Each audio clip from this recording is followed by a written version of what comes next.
Ever wondered what it was like to live in a medieval village? Imagine waking up every day to a life filled with hard work and barely any rest. Welcome to the world of a medieval peasant. This wasn't just a tough job, it was a reality for about 85% of the population. Picture this.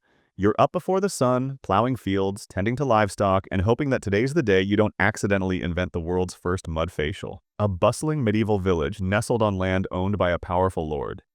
Inside, you'll find a charming, or not so charming, array of houses, barns, and sheds, all huddled around animal pens. Welcome to the humble abode of our medieval peasants. Now, let's talk about the feudal system, the backbone of medieval society.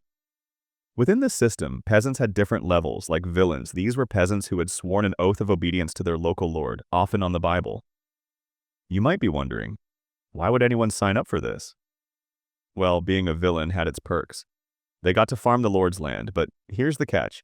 They had to hand over a chunk of their harvest every year. It was a tough life, and sadly, many villains faced starvation. Would you take the villain's oath for a chance to farm? But let's not sugarcoat it.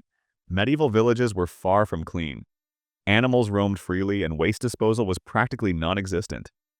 Human waste and rotten meat were often tossed into the streets, leading to a plethora of diseases. Personal hygiene? Forget about it. Peasants bathed only twice in their lives, once at birth and once after death. Imagine trying to convince a medieval peasant to use hand sanitizer. They'd probably think you were trying to cast a spell on them. In today's world, we have a plethora of job options, from tech gurus to social media influencers. But in medieval times, the job market was a bit more limited. The majority of the working class were farmers, tied to the agrarian calendar and the whims of the sun. Imagine waking up at 3 a.m., not for a morning workout, but to start a long day of farming. Medieval peasants worked tirelessly from dawn till dusk, cultivating crops like barley, oats, and peas on their small plots of land. It was a communal effort, with families banding together for bigger tasks like plowing and haying. But farming wasn't their only gig. Peasants were also responsible for maintaining their communities, building roads, clearing forests, and whatever else their lord commanded. Days of rest were scarce, but when church feasts rolled around, everyone got a well-deserved break. And let's not forget the mandatory volunteer work on church land. In a highly religious society, no one dared skip out on their duties to the church. Sorry, can't make it to the fields today. I think I caught a cold from all that plowing. While most peasants were farmers, some ventured into craftsmanship, becoming carpenters, tailors, or blacksmiths. These skilled workers were the backbone of medieval society, keeping the wheels of progress turning, literally, in the case of the blacksmiths. If you were a medieval peasant, which job would you choose? Farmer or craftsperson? In the world of a medieval peasant, taxes weren't just an annual headache, they were a way of life. Peasants had to pay tithes to the church, which amounted to about 10% of their yearly farm produce. Imagine handing over a tenth of your hard-earned crops or even your farming equipment just to keep the church coffers full. The church became incredibly wealthy from these tithes, storing the collected produce in massive tithe barns. Some of these barns still stand today, serving as a testament to the peasants' hard work and the church's prosperity. Can I pay my tithe in IOUs or maybe some really nice turnips? Skipping out on taxes was virtually impossible. The Domesday Book ensured that the king knew exactly how much each person owed, making tax evasion a risky business. How would you handle paying tithes if you were a medieval peasant? We've established that peasants lived in villages, but what about their homes? Spoiler alert, they were far from luxurious. Peasants resided in what were known as cruck houses, basic structures that were more functional than fancy. These houses featured a wooden frame plastered with wattle and daub, a charming mixture of mud, straw, and manure. Yes, you read that right. Manure. While it might make you wrinkle your nose, it was surprisingly effective at binding the mixture together. Cruck houses were small, with thatched roofs and minimal furniture. The floors were lined with straw, offering a bit of insulation, but not much else. Temperature regulation was non-existent, making these homes sweltering in summer and freezing in winter. And forget about glass windows. These houses had holes in the walls, and doors were often just curtains. Cozy fixer-upper with rustic charm. Features natural ventilation and eco-friendly insulation. Perfect for nature lovers. But here's where it gets really interesting. Peasants shared their homes with their animals at night. Why, you ask? Well, wild animals like wolves and bears roamed freely, posing a threat to livestock. Plus, leaving animals outside meant risking theft or them wandering off. So in they came, adding to the already questionable hygiene situation. Could you handle sharing your home with farm animals? Speaking of hygiene, cruck houses lacked modern necessities like running water, toilets, and baths. Soap was unheard of, leading to a less than pleasant aroma. Peasants made do with a bucket for a toilet which was emptied into the nearest river each day. By now, it's clear that hygiene wasn't exactly a top priority for medieval peasants. A hot, soapy bubble bath? Forget about it. But don't think the wealthy were any better off. Even the rich only bathed a few times a year, making personal hygiene a luxury that few could afford. The concept of personal hygiene was virtually non-existent. People didn't connect poor hygiene with diseases, leading to some pretty grim sanitation practices. Even when baths were taken, the water was far from clean. Imagine dipping into a tub filled with water that was as filthy as toilet waste. Not exactly a spa day. Picture a medieval nobleman trying to sell the idea of a dirty water spa to his peers. Come one, come all. Experience the invigorating filth of our river-fresh baths. Rivers were often the dumping grounds for all sorts of waste, making them a less than ideal source for bathwater. How often do you think you'd bathe if you lived in medieval times? In medieval times, life was tough from the very beginning. Infant mortality rates were staggeringly high, with about half of all children not surviving their first year. Education wasn't a priority for most. It was a luxury reserved for the wealthy or those who could study in monasteries. For peasant children, the family farm was their classroom. Boys learned to grow food and tend to livestock, while girls mastered domestic tasks like spinning wool into blankets and clothes. Some boys might apprentice with local craftsmen, learning trades like blacksmithing or tailoring. Childbirth was incredibly risky, with around 20% of women dying during the process. Women were generally expected to stay home and care for their families, though some in larger villages might work in local shops or as servants in wealthier households. Imagine a medieval career day. So, little Johnny, do you want to be a blacksmith or a tailor when you grow up? Remember, no pressure, just the future of our village at stake. Medieval villages had a distinct layout, each with key features that made them unique yet familiar. Manor house. Overlooking the village, this was the residence of the local nobleman, who held authority over the villagers. Windmill. Essential for grinding grain, the windmill was usually located nearby, ensuring the village had a steady supply of food. Animal pound. Stray animals were kept here until their owners claimed them, usually for a fee. Church. The heart of the village, the church was central to daily life, reflecting the immense influence of religion. Other notable features included a village green, a water well, stables, fishing streams, and workshops for blacksmiths and carpenters. And let's not forget the inn, where villagers could enjoy a well-deserved glass of ale after a hard day's work.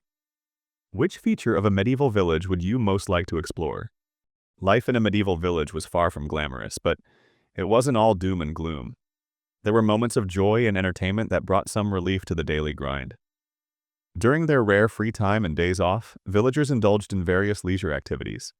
Children enjoyed playing with toys like wooden swords, balls, and hobby horses. They'd gather in groups to play games such as badminton and lawn bowling, their laughter filling the air. Adults, on the other hand, preferred games of strategy and skill like chess, checkers, and backgammon. Card games were also popular, and dancing was a favorite pastime.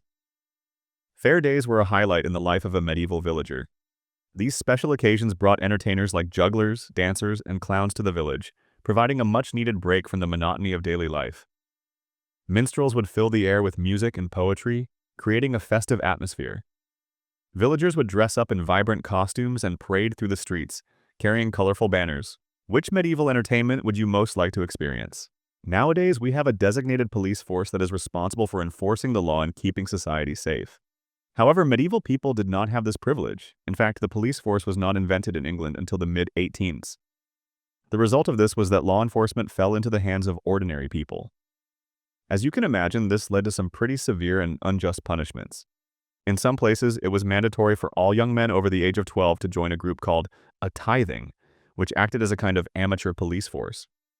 If a crime had been committed in the local area, the victim would make a public outcry, which would summon other villagers to hunt down the criminal. Typically, less serious crimes would be dealt with by the local lord, whilst more serious crimes would be taken to a judge that had been appointed by the king. This judge would travel all over the country, dealing with serious crimes. Much like our justice system today, a jury is responsible for deciding the innocence of a suspected criminal. However, in medieval times, if the jury could not come to a decision, a trial by ordeal would be carried out. Throughout these trials, suspected criminals would be forced to carry out a range of strange and painful tasks, such as walking on hot coals and putting their hands in boiling water to retrieve a stone. Trials by ordeal. Let's have a look at some of the common trials by ordeal and how they were believed to determine a person's innocence. By fire. Arguably the most common trial by ordeal was the trial by fire. As part of this trial, the accused party would be forced to walk over a distance of around 3 meters, or of a certain number of paces, either over red-hot plowshares, steel blades, or while holding a red-hot iron. In some cases, a person would be declared as innocent if they were able to emerge from the trial completely unharmed and free of any sign of injury. However, it was more common for the accused party's wounds to be bandaged up and re-examined 3 days later by a priest. The priest would then examine whether God had intervened to heal the person's wounds or not. In the event that God had not intervened, the accused party would be pronounced guilty and sentenced to either death or exile. By combat, ordeal by combat would take place between two individuals or parties who were in conflict, or between an individual and a government or other organization. The rules of this trial were pretty simple. The two parties or individuals fight, and the loser was determined to be guilty. In some instances, a person could nominate a champion to fight on their behalf. By boiling oil, this gruesome trial was a common way to determine a person's innocence in medieval times. There are two main versions of this trial that we know of. In one version, the accused individuals or parties are instructed to retrieve an item, such as a stone, that had been placed in a container of boiling hot oil. If you refused to take part in the trial, you were automatically assumed to be guilty. In the other version of this trial, both the accused and the accuser were forced to retrieve an item from a container of boiling hot oil. In this case, whichever person's hand remained unharmed was declared innocent. It is pretty hard to imagine anyone's hand being okay after being plunged into a vat of boiling oil. By water. Another common trial by ordeal was the trial by water. As part of this trial, the accused party would be required to dip his hand in a container of boiling hot water and retrieve a stone that had been placed within it. The process of determining whether the accused party was guilty or not was similar to other ordeals. If the person was able to come away from the trial unscathed, they were pronounced innocent, and if they were not, they were declared guilty. By eating, now, by the name alone, you might assume that this trial was an absolute delight, and compared to the other trials we have covered, it was pretty harmless. As part of the trial by eating, the accused party would be given dry bread and cheese that had been blessed by a priest. They would be forced to eat this food, and if they choked on it, they were declared guilty.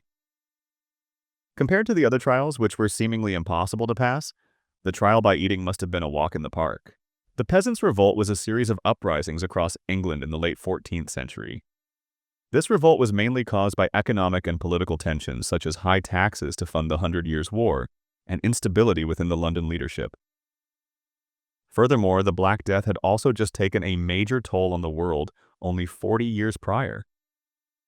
However, the revolt was set in motion by a royal official known as John Bampton attempting to claim unpaid poll taxes in Essex, which resulted in an outbreak of violence.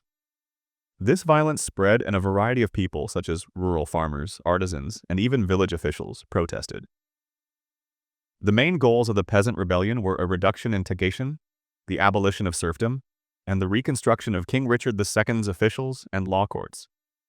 The Peasants' Revolt is also commonly dubbed as Wat Tyler's Rebellion, due to the monumental role he played in the revolt.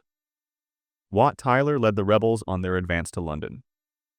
King Richard II, only 14 at the time, was vulnerable as the majority of royal forces were abroad or in different parts of the country. The rebels successfully sacked the London, destroying palaces and temples, and killing government officials. This continued until Richard II met with the rebels and agreed to their terms. However, upon Richard II meeting Tyler, violence ensued, and Tyler was killed, and the city militia worked to combat the rebels. Upon gaining the upper hand, Richard II revoked his previous allowances to the rebels and reinstated order in the city. This revolt ended with most of the rebel leaders being killed and the deaths of approximately 1,500 rebels.